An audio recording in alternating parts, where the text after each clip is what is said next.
Hello, and welcome to the Human Being 101 podcast. I'm Kathleen Schafer, and this is Conversations with Kathleen, where we discuss how to live the mission of the Human Being Store: better people, better work, better world.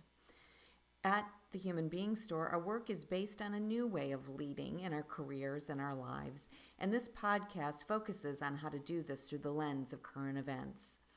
This week provided a lot of fodder for us to talk about leadership and what that means for each of us with Super Tuesday, how the presidential election is shaping up, and of course, the ongoing issues with coronavirus as it crosses over and into our communities throughout this country. And the main point that I'd like each one of us to consider as we go through this conversation today is how all of these things are providing the opportunity for us to become clear about the values that we want to live by, and by the leadership and the quality of leadership that we'd like to see expressed in our society. And from that, in terms of who we are as leaders, how we want to see that expressed in our communities and in our country, where is the dissonance that we're holding in our beliefs and what it is that we're saying we want and what our actions are actually calling for. And that everything that's happening right now is an opportunity for us to relieve some of that dissonance for us personally, for the people with whom we're living and working day to day, and ultimately for our country and the impact that we have as Americans on everyone throughout the world. So I want to begin by talking about Super Tuesday, and the number one thing that I feel came out of it in terms of looking at leadership moving forward, and that is I would question, given the outcomes, that this sense that we are ready for leadership that looks different. And, given who is going to be leading our ticket coming out of Super Tuesday, there are two candidates who are moving forward, former Vice President Joe Biden and Senator Bernie Sanders,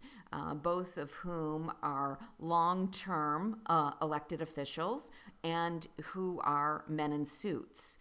And, given the current occupant of the White House fitting that same description, that even though we had one of, if not the most diverse field of Democratic presidential candidates that's ever run, what we've come down to is people at this point of chaos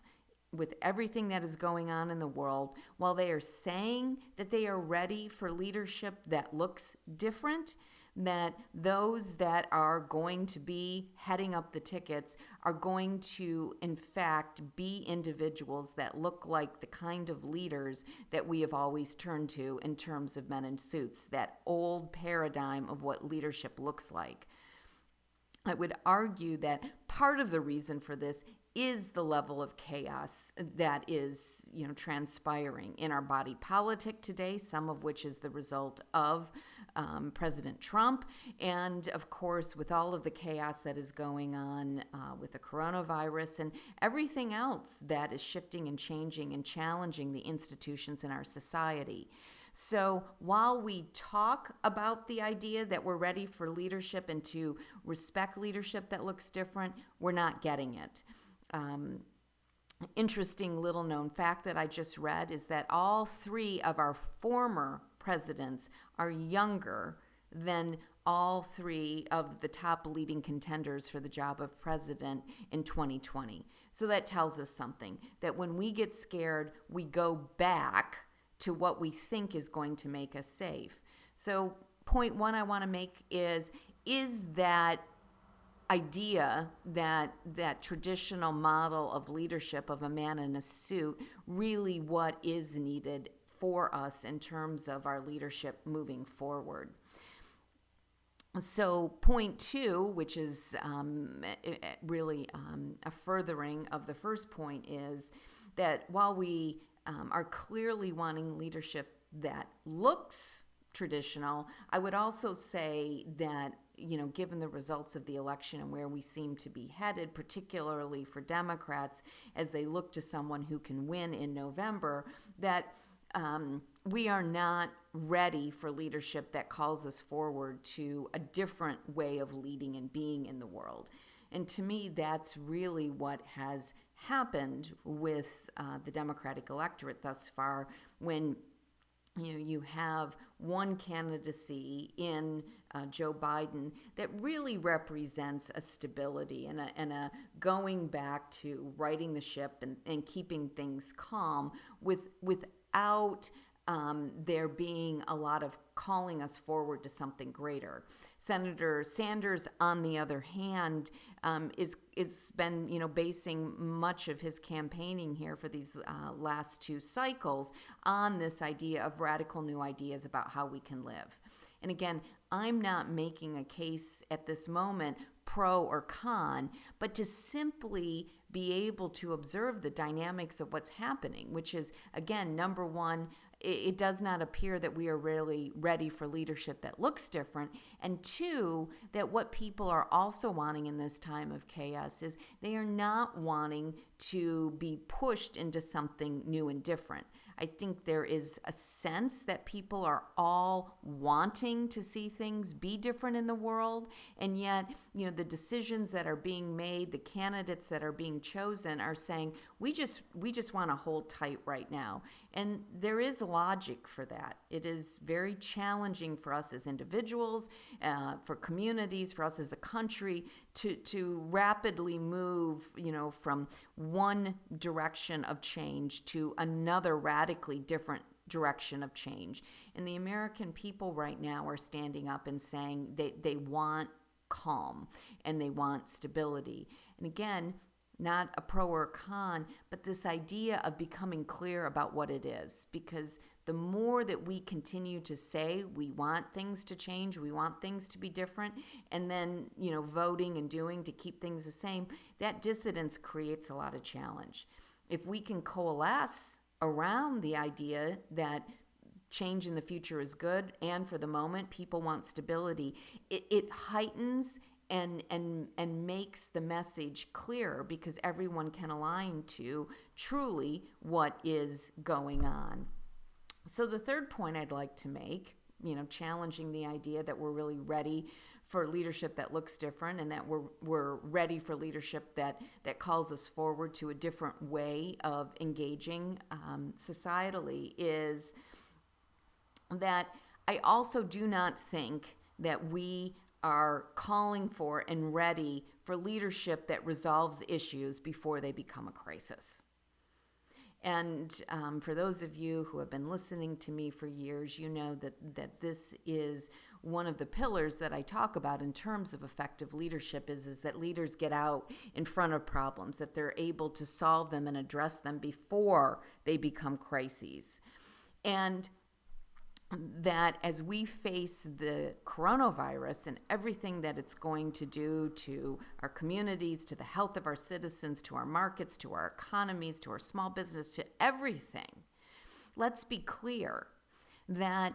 people were talking about the need to create a vaccine for the coronavirus years ago,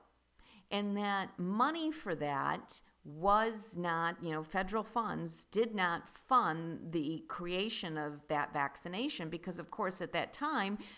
it wasn't a crisis. We didn't do anything about it because it wasn't needed or necessary. And this kind of thing has gone on repeatedly for years, is that we don't address and invest in things until they become a crisis. Now, we will spend, as we all saw, billions of dollars that have been appropriated to fight coronavirus now, and yet we wouldn't have invested or did not invest a fraction of it before, because it, of course, quote unquote, wasn't necessary. And so when we think about wanting effective government, when we think about wanting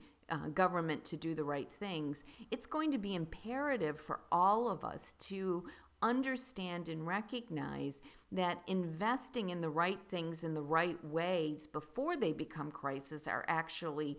solving and addressing these problems. We oftentimes don't have leadership that is willing to advocate for these.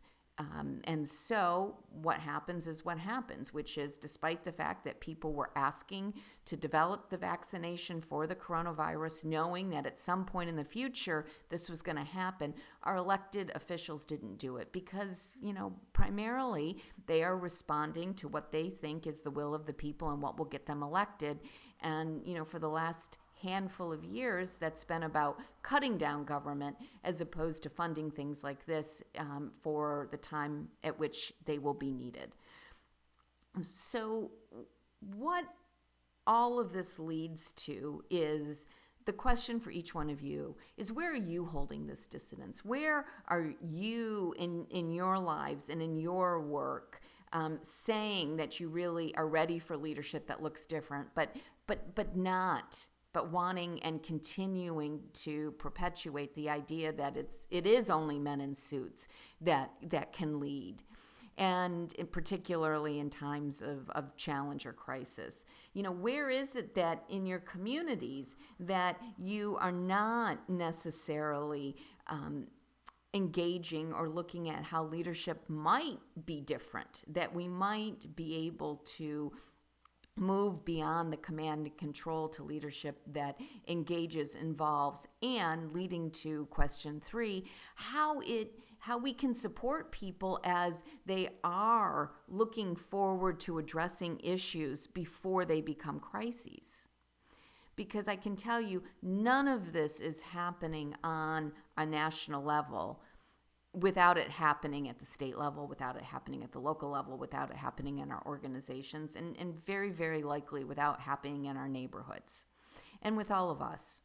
So as you've heard me repeat many times before on this podcast, the way to begin changing, the way to begin leading differently is with each one of us. So that's the question. And I know people have been saying, stop talking about politics with other people. I'm actually inviting you to sit down and take these 3 questions and talk with people in your life. Talk with people in your workplace about it. Reflect on it. Because as you begin to shift and change around these issues, as we begin to embrace things that look different, as we begin to, search for solutions in new ways, that's how it's going to change out in the world. And the one thing that all of this is showing everyone is, despite the fact that our reflex is to go back to what is old and familiar, there is a very large part of all of us that would like to get beyond the chaos and to begin to create new, resilient systems and leaders within those systems that can smooth the road out for all of us. This is Kathleen Schafer. I invite you to visit the website humanbeingstore.com to learn how we can support you and the people in your organizations to do exactly this. Thank you for listening, and I'll talk with you next week.